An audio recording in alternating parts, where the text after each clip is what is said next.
So Oscar and I have been having ourselves a pretty nice walk out here. I'm super proud of this guy. Two things I want to point out about our walk. For starters, we had somebody stop us and ask to take their picture, a family of a father and three boys that were all together. And three boys were kind of jumping around and being goofy. And I said, yeah, sure, hold on, let me just put him in a down. He went right into a down. He stayed that way the whole time I took their picture. That's awesome. So we got the manners going in the higher levels of distractions. So that's super cool for him. And he's also just been doing great on leash. He's very unsure, but he is coping.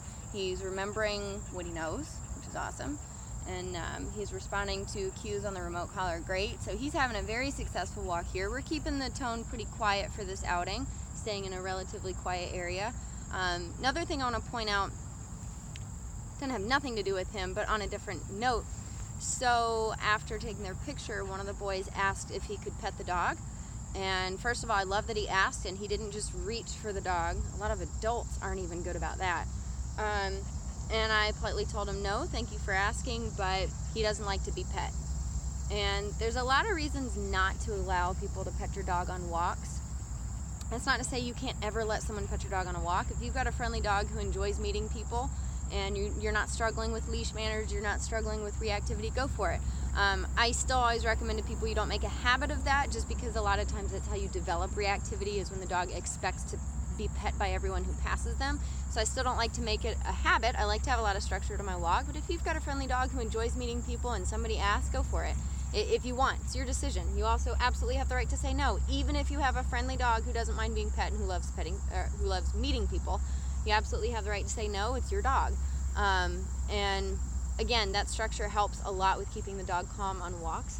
But if you've got a dog who doesn't enjoy meeting people, then you should never let people pet your dog on walks. And he does not enjoy meeting people. Now, that doesn't mean he is a biter and he's super aggressive, and it doesn't mean that he's going to be ugly or nasty. And honestly, if I had said yes, he probably would have tolerated it just fine, at least physically. He wouldn't have been nasty. And who knows, like, the dog has to defend their own space, because you, as the owner, the handler, the trainer, if you don't do that for the dog, that leaves the dog having to make a choice. And if the dog's super uncomfortable with being touched and being pet, and you're not advocating for their space, at some point in time, that dog's going to have to advocate for their own space. So for starters, it would have been irresponsible for me to allow the child to pet him. And even if that had been an adult, it would have been irresponsible for me to say yes, because I've got a fearful dog who doesn't like meeting people, who's already uncomfortable being out on a walk like this.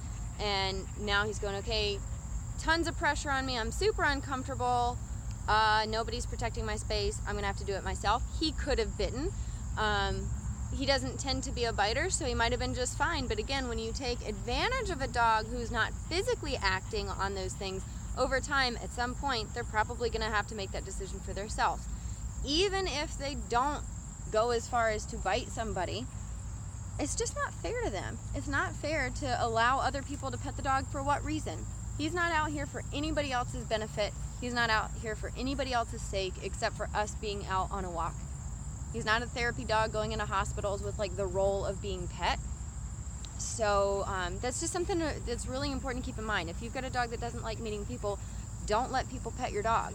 Now, I do want him to be comfortable being around other people and in the presence of other people, but this is exactly what I mean when I talk about advocating for your dog and advocating for their space, and that's saying no. I made sure, especially with it being a kid, to thank him more than once for asking. I told him again before they left, I really appreciate you asking me.